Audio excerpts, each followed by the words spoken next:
hjertelig velkommen til Jømp-podcast, hvor vi snakker om spill og litt til. Dette er episode 10, Michael. Episode 10? Vi har klart det. Wow! Jeg tror det. Jeg trodde det var flere. Det var flere, ja. Mitt navn er Jon Edvard Genius, og med meg har jeg da Michael. Hei. Hei. Vi er fortsatt på Konsoll. Og dette er da del 2 av gjestespektakulæren fra Konsoll, hvor vi får intervjuet et haug med interessante mennesker fra spillindustrien, fra hele verden. Så det vanlige, Jømp podcast om spill og litt til. Og husk å like oss på Facebook, følg på Twitter. Du finner oss der du finner podcaster, og på YouTube. Skal vi bare sette i gang, Michael? Snurrfilm. Would you like to introduce yourself? Hello, my name is Felicia Prehn. I'm a producer and manager at a small Finnish studio called Nopia, and I'm also an accessibility advocate. So welcome to Norway, or Thank to you. Bergen. You have a special relationship to Norway. Can you explain that? I do. When I was about 12 or 13 years old, I was very interested in music from other countries for whatever reason, and Norway really stood out to me. At that point, Kurt Nielsen had just won the World Idol. Oh, yeah. So I was a really big fan of his. I had his album. I also really liked Gote, and I had liked A1 in the past, so Christian Ingebrigtsen also was part of my life. And to this day, the most expensive CD I own is actually Dina's album, if you remember Dina. Yeah. Oh, Yeah. really? Yeah, I paid 60 euros for that album. That was it worth it? Yes. Yes. Cool. So you're here at the conference talking about accessibility in games. How would you say the situation is with accessibility right now? Well, I think that in the past couple of years, things have changed quite a bit, and the industry is much more open to the idea.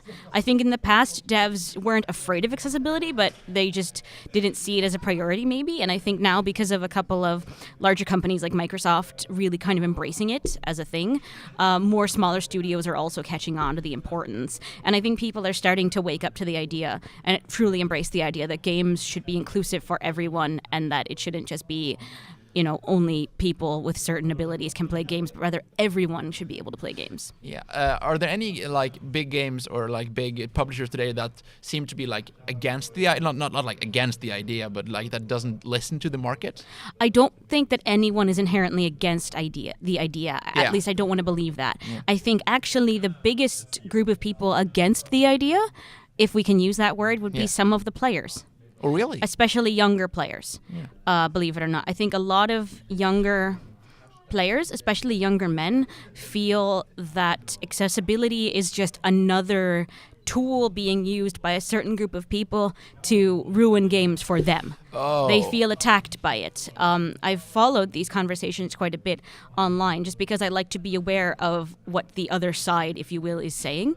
And a lot of them are concerned that the trend, I don't like using the word trend, but the pattern of accessibility and the prevalence of accessibility now is going to somehow ruin games for them.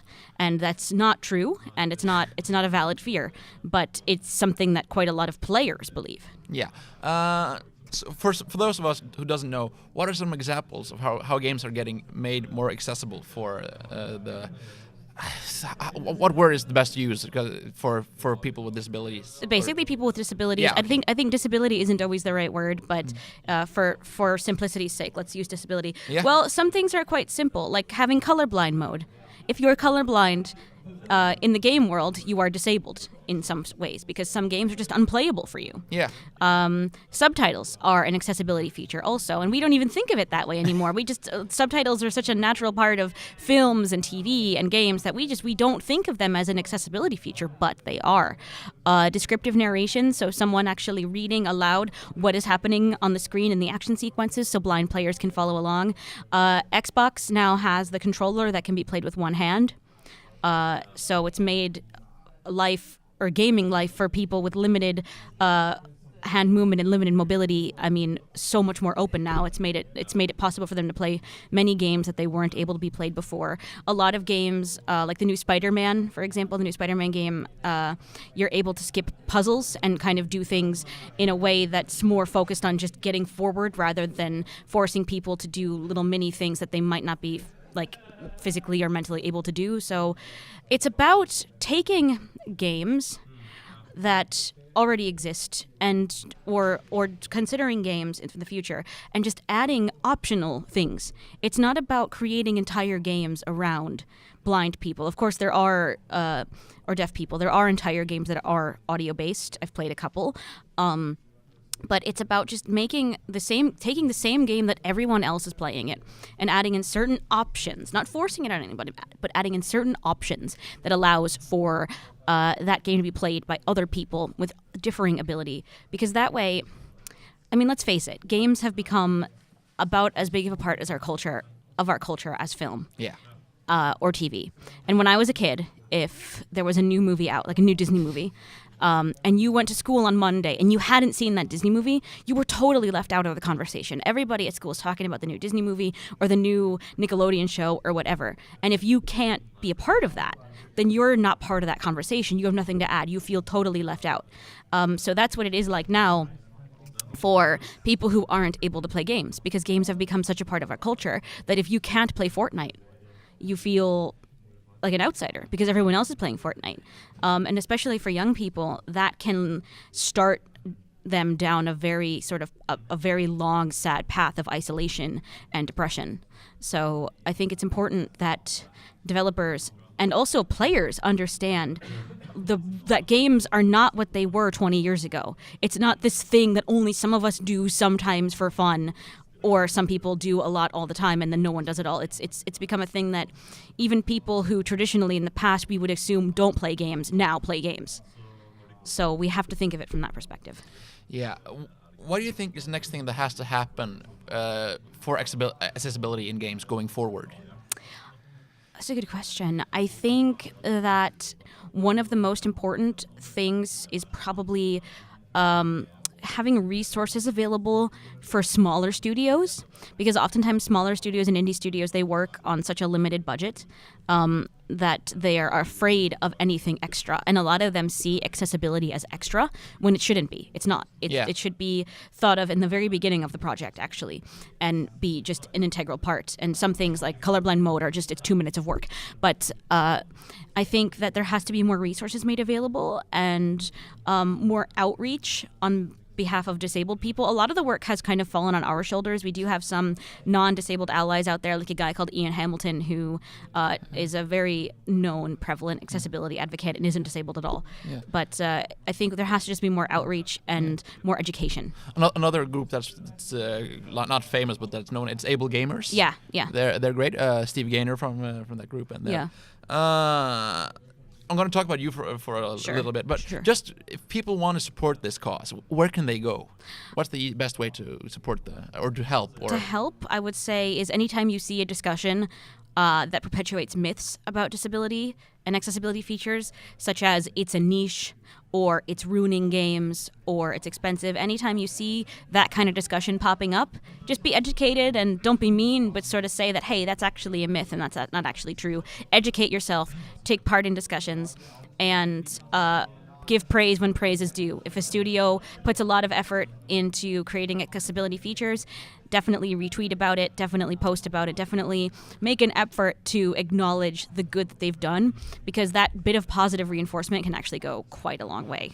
Yeah, I can agree with that. And that's almost like a general comment, like be positive and distribute correct information. Exactly. That's good.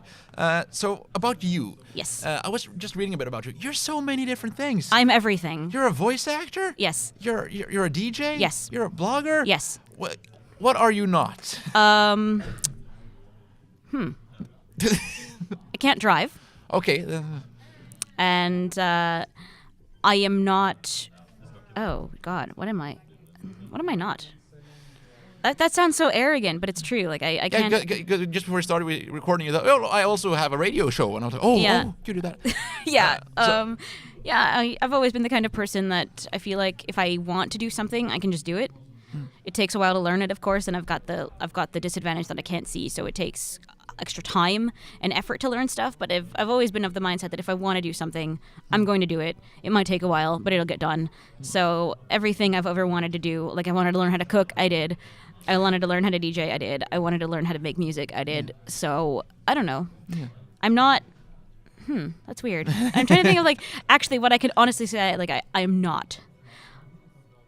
Yeah, anything to do with driving, I don't do that. Yeah, and just because you mentioned it, but we didn't say it in the start because it's it's not important information in this context. But are you blind or visually impaired? So I'm not black blind in the sense that like I don't see nothing, but I'm severely limited in my vision. The Finnish government considers me 90% disabled. So I don't know how to translate that into like normal terms or into a more practical sort of easy to understand thing. Yeah. But 90% disabled is the right term. I have a guide here with me on this trip because I wouldn't have been able to come here alone and navigate and so on. And it's I've been blind from birth. I was born with autosomal congenital cataracts, which means just cataracts that developed while I was in the womb, and I had them removed when I was 25, but of course the eye stops developing after. Well, basically, when a child is born with cataracts, there's a 3-month window after birth where they can be removed and not have it be as big of a deal. And of course, 25 years and 3 months are totally different. So, yeah. Okay, so back to I want to ask because I'm a voice actor too, and I just want to ask. What projects have you been involved with as a voice actor? So I started voice acting sort of by accident. The studio that I worked for, I didn't work for them at the time. They were desperate for a native English speaker for one ad. And I said, well, I can try it. And I went into the studio and I did it, and everybody was really happy. So I started getting more called back from our own studio, and eventually I started working for them full-time doing other things. But since then, I've done things for other studios as well and other projects as well, mostly ads. So for cleaning products and for board games, one short film, some game work. I've got a game studio thing coming up actually in a couple of weeks. And yeah, basically anytime a Finnish organization has a small budget and needs a American English speaking female, I've sort of signed up and almost always have gotten the job. Yeah, they know who to call. Yeah, basically. I mean, because there's a common misconception that anyone can voice act, and I don't think that's true. I think voice acting and acting are two very different things. When you voice act, you need to be totally just over the limit because you only have your voice as the tool to convey everything you're trying to convey. Whereas when you're an actor, you have your body language and your face, and you have all these other added elements. And I think because I can't see, that has sort of made me a better voice actor because I only have my voice to think about. If that makes any sense. That's a cool perspective. When you voice act, what kind of roles do you prefer? Like, because you've done anything from ads to characters. I don't like doing boring corporate videos because I'm such an animated person. So I can say my weakness is definitely anytime I have to do like business innovation. Our company was founded on the principles of following the rules and being boring. Anything like that, I really don't like. When I get to be a character, it's much more fun. I think the most fun role I have now is on the project that our studio is currently working on, Alvin from Earth. I actually wrote the whole game, and I'm one of the main characters, and she's just a human robot, basically. Not a literal robot, but metaphorically, she's a human robot. And she talks with no emotion whatsoever. And it's really fun. It's really fun. Anything that's a challenge like that is fun. Yeah. You do so many things. Do you have any time to play games on your free time? Not anymore, but I'm going to try to force myself to have time because Let's Go Pikachu and Let's Go Eevee come out for the Switch in a few weeks. So I'm so excited. I know! I've been waiting for a Pokemon game that isn't for handheld forever, even though it's basically like a hybrid of handheld and console. I have a Switch. I bought a Switch the day it came out just because I had a feeling. I had a very strong feeling that one day there would be a Pokemon game for Switch. And I have a pretty crazy month in November. I'm going up north, and then I have a cruise that I'm performing on, and I have all these things that I have to do. But the end of November, after my birthday, I have purposely said no, nothing other than music. Which, of course, is going to take up a lot of time, but it's like during my downtime, of course, I can still play. That's so nice. And Smash Brothers, of course. Just like since we're talking about Pokemon before we end off, have you heard the problems that some people are having with Pokemon, and that's how that game is not accessible for everyone? It's not, actually. I really wanted a 3DS or a 2DS for a long time, and I asked my Japanese friend actually to Google in Japanese what kind of accessibility features Japanese people use or what kind of tools they use to play the Pokemon games, because I just figured there's probably more out there if I search in 2 languages rather than 1. Yeah. And there was some kind of tool that I found that was supposed to make the screen look bigger, like a magnifier specifically built for the 3DS, but it seemed sketchy and it seemed like a lot of money to spend on something that might not work. Yeah, because it's hacking your 3DS. Yeah, so I can't see those handheld console thingies. I can play games on my phone sometimes, but not always. So yeah, I think Pokemon has a long way to go in terms of accessibility. The trading card game app, if you're into the trading card game, the app for the trading card game, that's not bad. Oh. I don't know if does it work with screen readers. I haven't tried that, but as far as somebody with extremely low vision, you can turn off the crazy graphics. It doesn't break when I have, because in my systems and stuff, I have all of my text turned up very, very large. It doesn't break with that. It still works.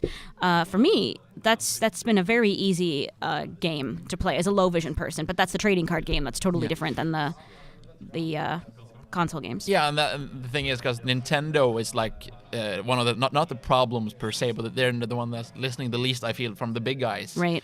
While the Pokemon trading card, because I'm a Pokemon nerd, the Pokemon trading card app is developed in the US, actually, I believe. Yeah. So, yeah. Yeah, I don't really have an answer for that. I love Pokemon. I have for, God, what year are we in? Over 20 years now. I've been a Pokemon fan, so I mean, it sucks. It's a shame. It's always been this way. I mean, the original Game Boy, I could not play. I remember how big of a deal it was for me when my mom bought me the Pokemon Stadium game for N64 that had the little bit that you could put in the back of the controller, and then you could play Pokemon Yellow. And I spent hours playing Pokemon Yellow because I waited forever for that. That was fine. I was finally able to play Pokemon Yellow. So I remember, I think one summer, that summer that I got that game, I did nothing except play Pokemon Yellow. And it was great. That sounds like a great summer. It was. Yeah, so this Christmas, just playing Pokemon. Basically, yeah. I purposely, like I said, December, gonna take it really easy, except for a couple of, like, very, very obligatory things. I'm just gonna play Pokemon on my Switch. And, yeah, please don't call me in December. She's off. I'm off, yeah. Yeah. What project are you working on that people can look for in the future? So Alvin from Earth, the first episode we released to our Kickstarter backers yesterday, but today it'll be released to the general public.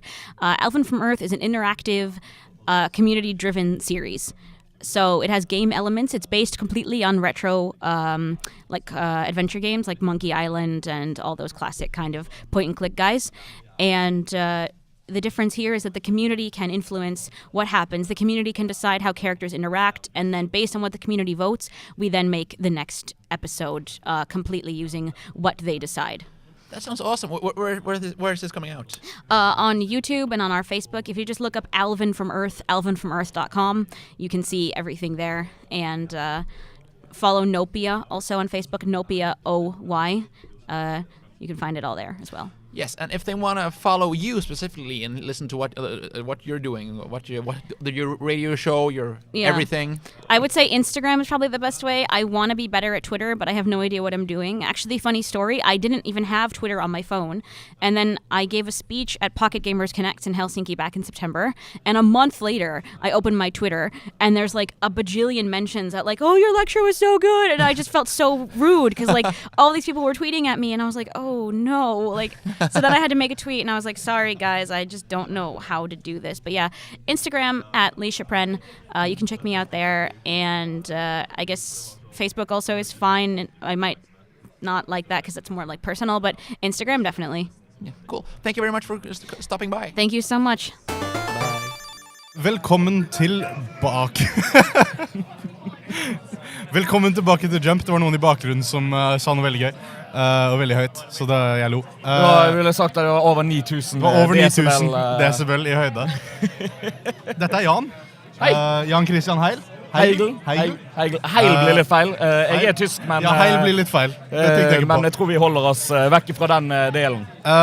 Du er en gjenganger hver eneste gang vi er på sånn her events. I hvert fall meg og Jon Edvard. Kanskje ikke Jømp ennå, men resten. Ja, hva skal jeg si? Jeg styrer spillmiljøet i Bergen, holdt jeg på å si. Ja. Det blir mer og mer sånn. Fortell om deg selv. Jeg heter Jan Kristian Heigl, som sagt. Jeg styrer Spillmakerlaget Vest, som arrangerer Konsoll, og også medarrangør på en måte av Bergen Game Jam, men det styrer jeg separat. Så jeg er min egen sjef, men også ikke. Så jeg arrangerer en del community-events og greier i Bergen som har med spillutvikling og spillmiljø. Så utvikler øl og... Så det gir mening at vi ser det overalt. Ja. Altså. Så har vi den spillsatsingen, den nye satsingen til Spillmakerlaget. Vi prøver å gjøre sånn community-greie som heter spillsmaking. Der vi spiller... Ja, du var Edith Finch nå forrige gang, sant? Ja. Så nå i desember så blir det ny spillsmaking. Hvilket spill? 3 stykker. Vi tar 3 spill. Korte, greie spill, og jeg tror ikke jeg har lyst til å si helt direkte hva spillet. Okay. Men gode spill. Krysser fingrene for Inside. Det kan jeg si med en gang, det er ikke det. Faen. Ja. Neste gang. Forslag for fremtiden. Så kan du fortelle litt om hva konsoll er? Hvorfor... Hva er det som gjør konsoll så viktig for Bergen? For oss Spillmakerlaget originalt er fra Bergen. Og vi ville ha, i den tiden, det var før min tid, ville ha en møtingsarena for å utviklerne i Norge kunne få mye mer internasjonal connections og læringer fra hverandre, og få høre liksom hvordan de andre landene og industrien gjør det, og ha et større samlingspunkt i Norge for alle utviklerne. Og så er det jo bare pøst mer og mer på med studenter også, og det er veldig godt å se at fremtidens spillutviklere blir også tatt vare på her, og at alle kan lære fra alle. Ja. Så det er publikummet dere prøver å nå til med dette eventet, da? Alle, egentlig. Alle spillutviklere i Norge, punktum, hovedsakelig. Ja, okay.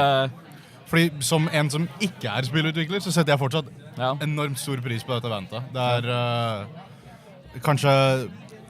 Tide med retrospillmessen, for det jeg liksom gleder meg mest til hvert år innenfor spillmiljøet i Bergen. Det er kjempegøy hver gang.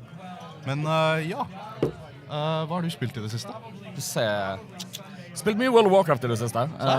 Visste ikke at du spilte det. Og Red Dead Redemption 2. Men så nå skal ikke jeg si så mye om Red Dead Redemption 2, utenom at starten er litt treig.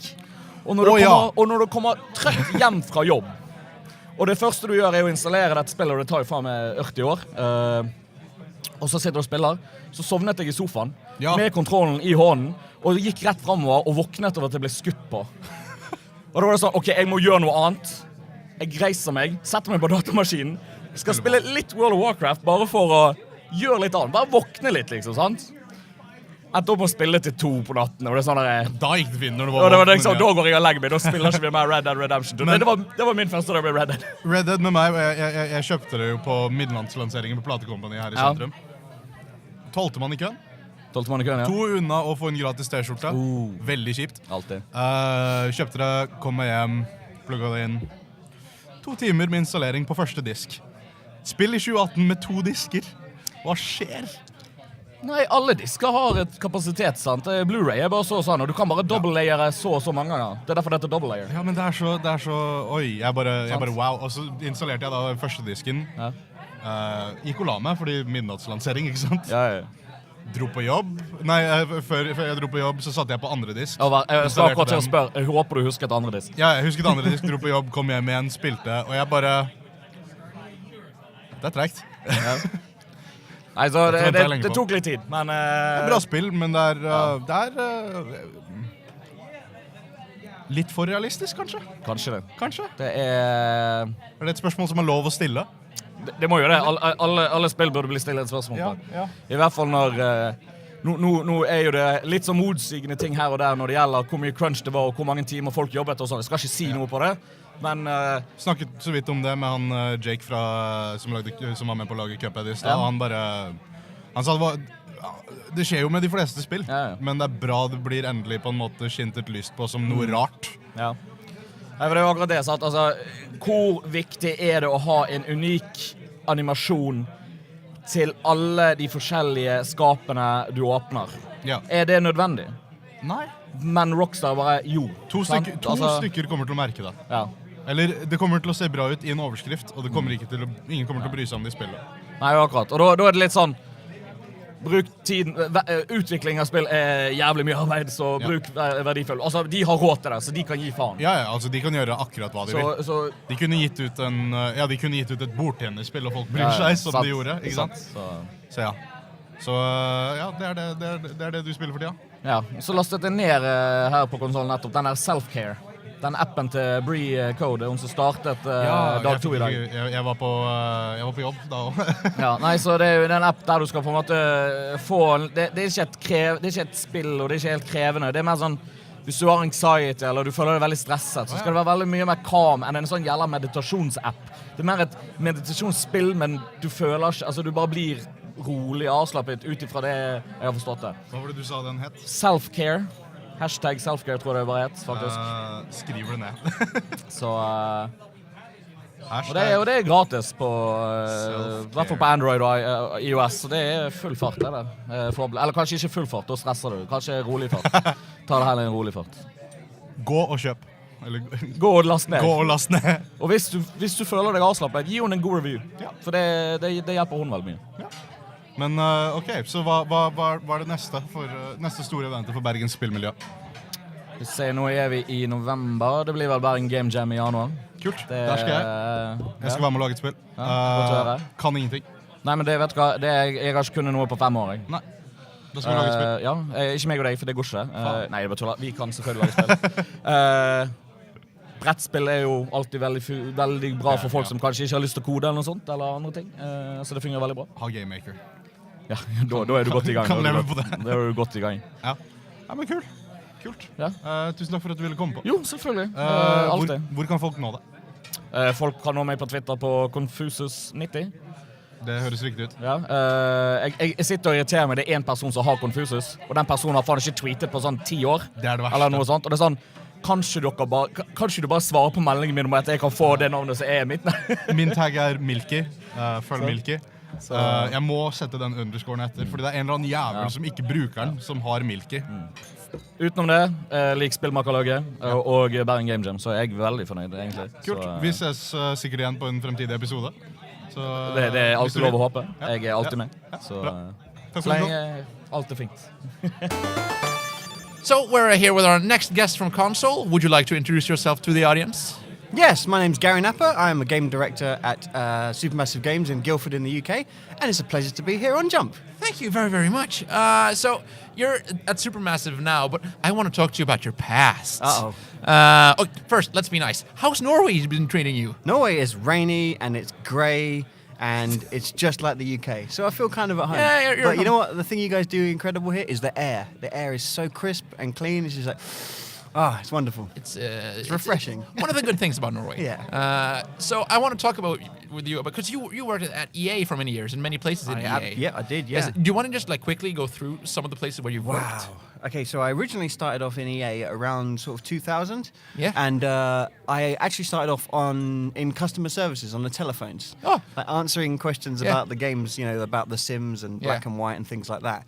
So I went from that stage to every time a game came in, I would play it before it was released, so I knew what I was talking about when people phoned up. And we kept finding, issues here and there with the games, the bugs that had been missed by testing. So we started sending them to the team, and eventually EA decided they would give us our own test group to do a kind of final check on all the games. And that put me in a test department where I started testing lots and lots of games. So it wasn't like regular QA where you got to play a game for months on end while it was being developed. It was you were testing the final product and comparing the manuals and the covers and everything like that. So that got me talking to a lot of studios, and it also allowed me to see what type of mistakes end up in games, and all the type of design decisions that go behind it. And that got me working a lot closer with studios to fix things. Eventually I started getting invited to brainstorms, which was great, and then started working on the Harry Potter team, dealing with the camera systems as a designer. That was my first role in development, and it was absolutely that little small license. Yeah, the little Harry Potter games. Yeah.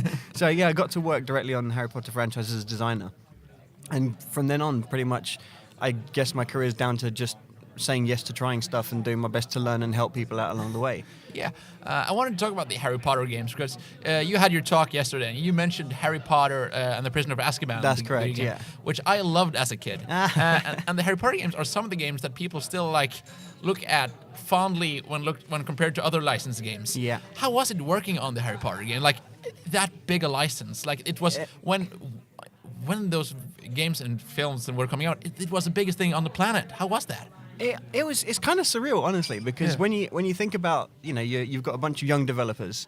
If you went to a bunch of people now and said, what games would you like to make?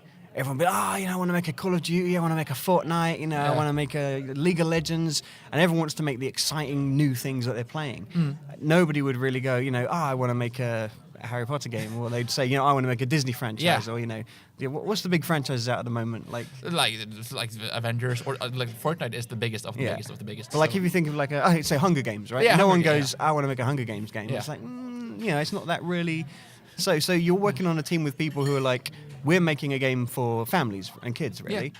And at the time, you don't really think this is going to be the game I'm going to go home and play, But everyone was really passionate about making the best game we could. So, and understanding what people want from a Harry Potter game. Yeah. My favorite of the series is still Order of the Phoenix, because the design team on that were absolutely amazing, and there's some really good people there.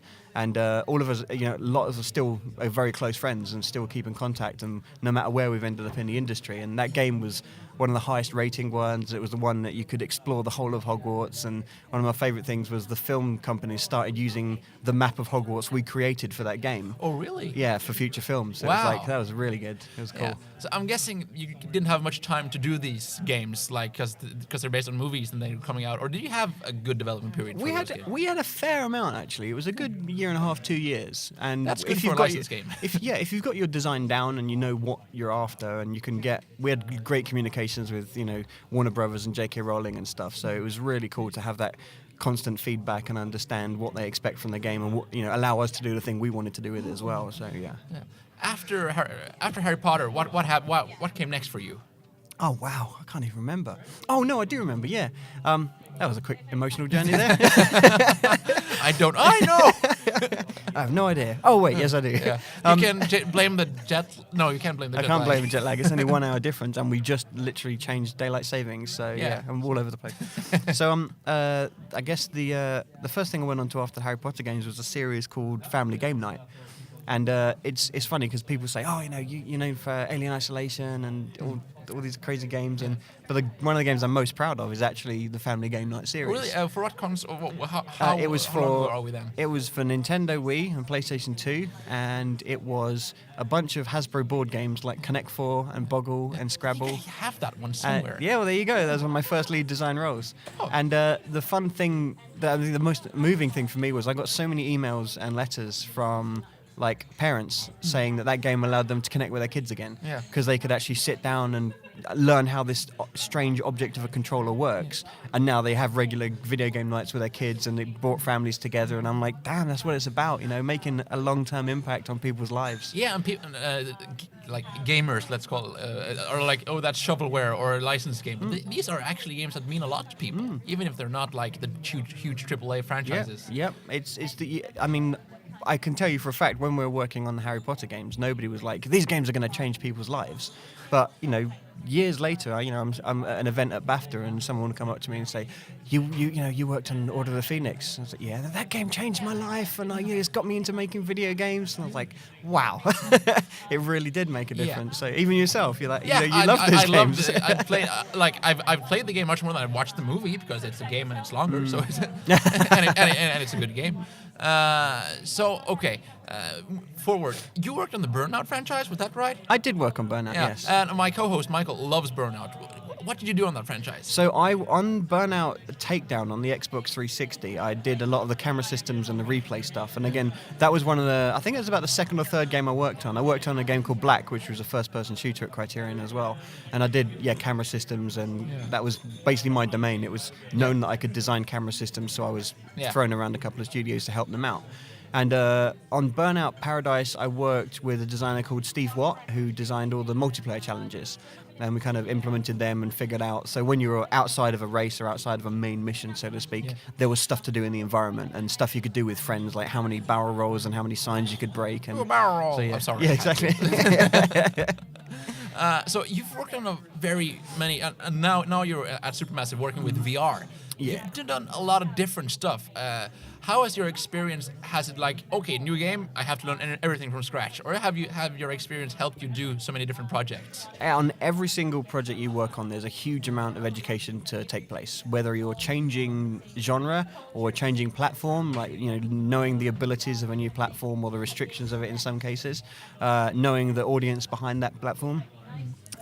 Also with franchises, you could be working on a film franchise, and if you're not the biggest fan of it, you have to learn it. You have to know what's special about it and find something in there that excites you and you're passionate about. So I'd say there's a huge amount of education at every single project. And now you're again in Supermassive VR. What do you think the VR world? Also, how do you view the VR market today? Is it a huge market? Is it oversaturated? Is it undersaturated? How is the market? I think the market varies hugely depending on what platform you look at. I mean, you could categorize it almost as 3 different markets, really, because you've got PlayStation VR and Oculus. Close, yeah. I think I would actually say the console-based stuff like PlayStation VR, your PC market with your Vive and Oculus headsets, and then the phone stuff like Oculus Gear, the Gear VR and stuff like that, because that's a kind of entry level thing, and lots of people can try it and play it. And then for me, my favorite is still PlayStation VR because it's the best all-rounder, it's the best value for money. You can just plug it in and make it work, and there's some of the best, most rounded experiences on PlayStation VR because obviously you've got, higher fidelity and more processing power on cutting-edge PCs with the Vive and Oculus. But a lot of the experiences you can get are very varied because you've got a lot of stuff that people just release very quickly and for experiments. You've got games that have just been quickly thrown out. Whereas on PlayStation, everything has gone through months of QA and it has to reach a certain standard to be released on the platform. So it's much more of a rounded, polished consumer product, and I really like that about it. Even right down to the design of the headset, it's much more comfortable. How would you say, is for developers, because this is a developers conference, developing a VR game now, is that a good or a bad idea? Would you say, do you think it's possible to get your money back, or is it too small a group of buyers, or? I mean, in any industry, you try and tailor your business model to something that's going to be profitable. Of course. So if you're going to make something in VR, look at what platforms you're going to put it on. Try and find out what the rough user base and attach rate for that is. If half the people who own a PlayStation VR headset are going to buy it, then you've got a rough figure of how many you need to sell. If you don't think you're going to make that, then maybe look at putting it on other platforms and seeing what that will cost you. So it's all. I think it's the same for any platform, honestly. I had a thought and then it went away. Yes, what is except for your own games, of course, what is your favorite VR game or experience? Oh, that's a tough one. There's some really great stuff out there. I've had some amazing experiences playing Thumper in VR. Yeah. Super Hot VR, obviously. Have you tried Beat Saber? Yeah, I prefer Thumper. Okay. Yeah. It's just strange for me. So before I was in video games, I was a drummer in a metal and a hardcore band. No way. So for me, it's a rhythm thing that I find too easy. Yeah. Whereas Thumper is a lot more dexterous and a lot more detail in the controls, and just the environment around it I just think is incredible. Obviously, Rush of Blood from Supermassive Games, absolutely loved that. Did I mention Super Hot VR? Yes. Did that one. Here They Lie. Here They Lie was a really, really good, rounded story with an incredible environment, just a wonderful sense of being there, and I love the world that team created, and a big fan of that game. Have you tried Astrobot? No, not yet, but I've got it waiting for me at home. I've heard people comparing it to the Super Mario 64 of VR, and it sounds weird, but who knows? I'm very keen. I mean, there's a game called Moss as well. Moss is I wanted to try that. Amazing, very, very good game. So there's definitely some incredible stuff out there. So we're in the VR, we're in the middle of the VR world right now. What do you think needs to happen going forward for the evolution of VR? I think it's accessibility. It's still a case of you have to strap a big thing to your head to be able to play it. Not everybody's comfortable with that. You need a certain amount of technical knowledge to be able to set up a Vive or an Oculus, or even even PlayStation VR in some cases. So it's one of those things that currently it's still hitting a high-end tech audience, and for it to go really big, it needs to be this accessible thing with something on it that everybody's going to want to play. So either the technology needs to adapt, which it definitely will, or someone needs to release a killer app, the thing that everybody wants to play, the Minecraft of the platform. Yeah. You're a game developer, and as all game developers are, you're very busy making games. Do you have any time to play games on your own? Absolutely, yeah. I mean, me and my wife are both huge gamers, so we tend to play games together quite a lot, and we don't watch any TV. So it's like we might watch Netflix occasionally, but mostly we play video games either together or she'll play on the Switch and I'll play in VR or something like that. So what are some of the games that you've played recently that you've enjoyed? I've really enjoyed playing Minute. Yes. I've just started playing Return of the Obra Dinn. That's really fascinating. A game called Stories Untold by No Code Studios in the UK. That's a very good game. I'm recently very into Fortnite and Rainbow Six. So for the multiplayer here. Yeah, it's fun. Are there any games you're looking forward to? Like, as game developers, do you get hyped for games, or do you like absolutely? Yeah. Any games you're looking forward to? No. Yes, no, there definitely is. I can't think of any right now, but no problem. It's one of those things where you see a trailer and you go, oh, that does look interesting, and you kind of get a little hook by it. So. Yeah, I'm sure there's a lot of stuff coming out. I can't think of a single one right now. No problem. So you work at Supermassive, and I'm guessing you can't talk about anything in the future, but where can they follow your work and know when stuff happens? So you can follow the official Supermassive Games account on Twitter. I don't remember it to hand, but it's definitely out there. Supermassive something probably. I think it's SM Games or at SM Games or at Google Supermassive at Twitter. Super M Games, something like that. Yeah. So you can find all the stuff from there. They're currently working on the Dark Pictures series, and there's a game called Man of Medan they've recently announced. So there's some really cool stuff for that being released over the Halloween weekend, which is now, I believe. So that's last weekend when this comes out. Yeah. So thank you very much. If people want to follow you, is there any place they can do that? Yes. Random thoughts on the internet? You can follow me on Twitter at XOPSX. That's it. Where did that name come from? It's actually OPS with an X either side. Oh. And OPX isn't like this kind of like special ops thing. It actually stands for One Pink Sock, because I've always got an odd socks on, and quite often one of them's just bright pink. It's like a calling card. Good thing. Thank you very much for stopping by. Thank you for having me. Okay, so we're here with not another guest, a guest, but one of the arrangers. Is that an English word? No, organizers. Organizers, thank you, from Konsoll. Would you like to introduce yourself to the audience? So my name is Erica McConnell. I'm the social media manager for Konsoll, along with Katrina, who's also helped out a lot during this year. And I've been doing this, I guess this is my third Konsoll, doing social media and helping to plan events. So we're on a Friday. We're on the last part of the conference. How has it gone? Are you happy with the results? Yeah, no, I think it's gone really, really well. I've worked a lot of other events, and this has definitely gone quite smoothly. Not really a lot of fires to put out. They always say that in event planning, that there's going to be something somewhere. But no, I think it's gone really smoothly. The entire team has done a really good job. Everyone sort of covers for everyone else. If there's something, we have multiple responsibilities, and we try to do our best to sort of spread the workload. There's always someone running around in the conference in a Konsoll t-shirt with a stressed smile. We're fixing everything. Yeah. No, this is it's been a lower stress year, I'd say. That's nice. Yeah. How has it been planning for? Because this is quite a unique event, especially in Norway. How has it been planning for this event? It's been pretty good. We get the whole team together, and everyone has sort of their own contacts. Everyone's a little bit different. So there's a lot of people who are, of course, on our team in the gaming industry, but I'm not in the gaming industry. I do a whole other thing. I did a master's degree and stuff like that. I'm not in it. But we all have sort of different interests, and we all have different contacts, and we all work together to kind of bring things together. Someone knows someone who will talk to someone. And, from the past conferences, we try to keep in touch with our speakers, and they love to come back. Yeah. We have a lot of return, as a speaker in the second year or as a guest.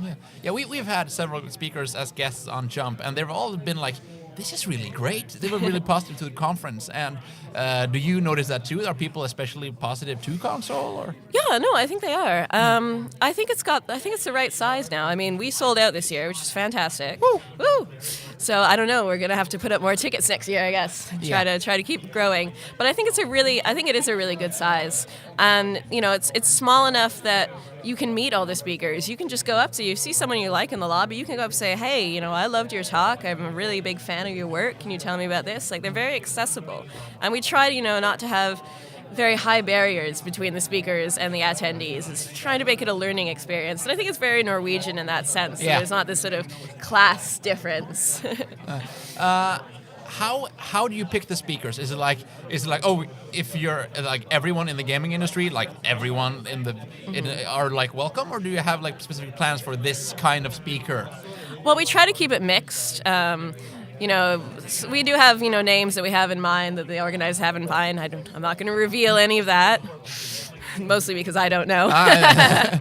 But, we do have people in mind. Some people will contact us saying they want to come back.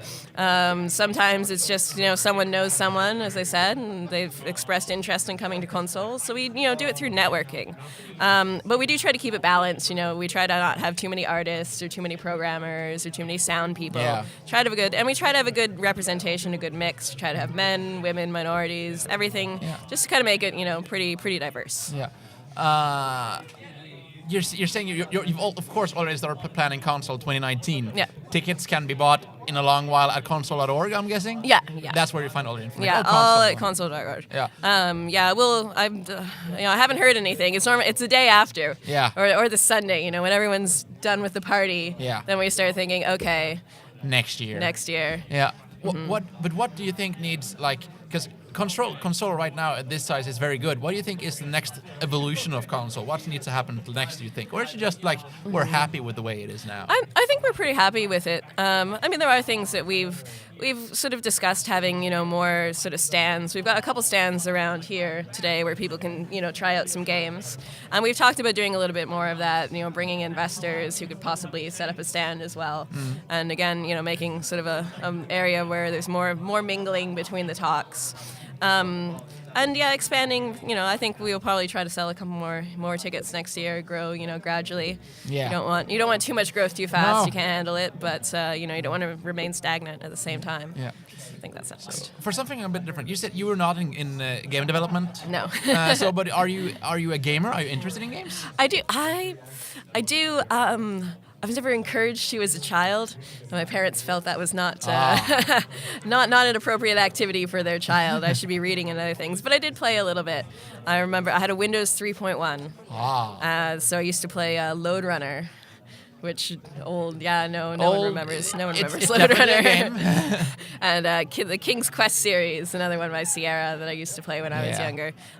You know what? I play Pokemon Go because it gets me out. Go? It gets me out and it gets me walking around town. Are you do you have a PlayStation or a Switch or anything? No, I got nothing. I know. It's a Pokemon game coming out in the next few weeks.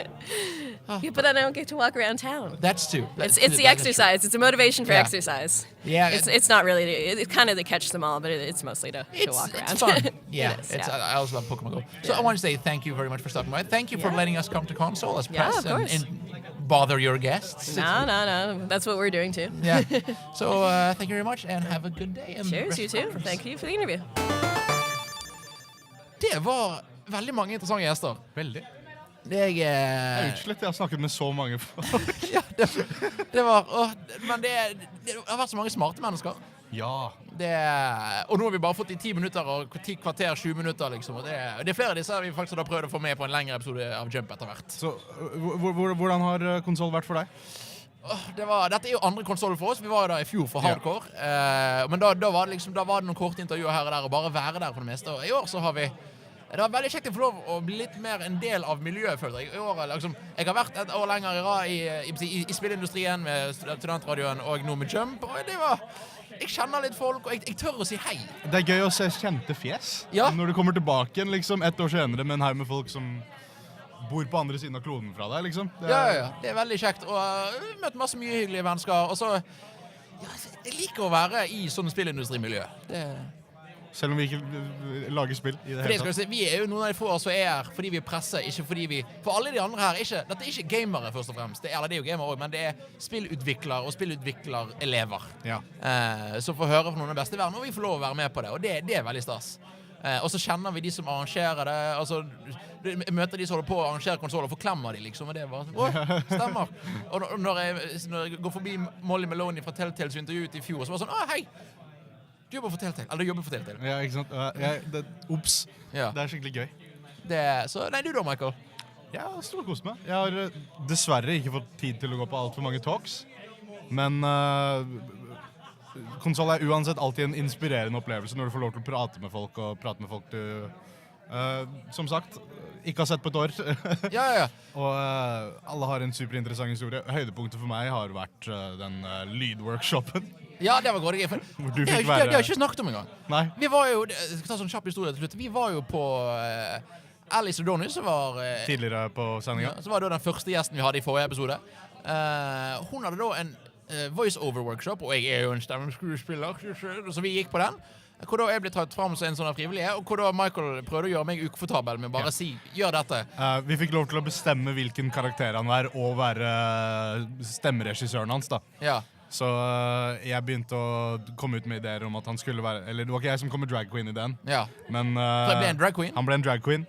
Han skulle ikke være veldig flamboyant. Han skulle være hjemløs. Ja. Han skulle være hjemløs, men med vilje. Ikke fordi han ikke har penger, fordi han har lyst. Fordi jeg ønsket. Jeg bodde på toppen av sånn vanntårn. Veldig frekk. Og mitt mannlige navn var Dave, og mitt kvinnelige navn var Also Dave. Ja, altså da fornavn. Det var veldig gøy. Så det var, det var veldig kjekt. Det ikke noe vadd på det. Jeg anbefaler å gå på en av hennes talks når du kan i fremtiden. Hun liksom, og det snakker vi om. Hun har bare flyttet til Norge. Plutselig. Ja, og dere hørte jo henne i forrige episode. Hun jo kjempeinteressant. Så igjen, og tusen takk til alle gjestene som kommer opp og stiller opp og bare, la meg dele av meg selv for 15 minutter. Nå jeg synes litt synd på deg, Michael, for en av gjestene våre, Gary Napper, var jo da med som utvikler av Burnout-serien. Jeg fikk ikke snakke om han. Han på jobb. Burnout altså en av mine favorittserier noensinne. Han lagde visst Burnout Paradise. Han var med og designet kamerasystem for Burnout Paradise. Jeg har lyst til å takke han. Eller, det kan være kamerasystem på et annet Burnout-spill, så gjorde han det, men han har i hvert fall med å designe flere deler av Burnout Paradise. Takk, Gary Napper. Og alle dere andre som kom på. Og tusen takk for at dere har hørt på. Igjen, tusen takk for at dere hører på og snakker med oss og liker det vi deler på Facebook, og bare er med på reisen. Det veldig kjekt. Vi hadde jo de første 2 episodene ble grådig store. Nei, ikke grådig, altså og så har de neste vært litt mindre populære, men det er veldig kjekt nå, for nå har jeg gått tilbake og sett litt, og de får fortsatt noen par seere, altså de fortsetter å vokse, og folk hører på, så det er veldig kjekt. Og det er jo dette her vi vil gjøre, vi vil være en del av spillmiljøet og snakke om spillmiljøet, og bringe dere folk fra spillmiljøet i Bergen og internasjonalt, og det er veldig kjekt å få lov å gjøre. Kanskje vi treffes med spillmiljøet på Game Jam? Ja, hvor tid er Bergen Game Jam? Januar en gang. Der skal Michael være, der skal kanskje jeg være, jeg har ikke sett i kalenderen min ennå. Han skal være der, han også. Ja. Vi skal lage et spill sammen. Og hjelpe meg. På 48 timer. Skal vi lage Jømp-spillet? Ja. Handler om hopping. Dude, et spill det kan vi ta etterpå. Et spill som handler eksklusivt om hopping. Med den hoppende øen. Der har vi det. Ja, forresten, Jømp-t-skjorte. Min var for liten. Ja. Var den for liten? Den var for liten, og jeg svettet veldig mye i går. Nei, unnskyld. Så jeg kunne ikke gå med den. Nei, jeg svettet veldig mye. Det var min feil. Ok, redd altså. Vi har laget Jømp-t-skjorte. Vi har kun 2 dessverre foreløpig, men hvis du vil ha en, så send oss melding. Kan vi lage en og kan få betale for? Neida, jeg har Jømp-t-skjorte. Jeg synes det er veldig gøy. Ja. Men for nå, husk å like podcastet, hør på det nedlaste, rate 10 av 10 der du kan rate det. Så snakker vi snart. Arrivederci.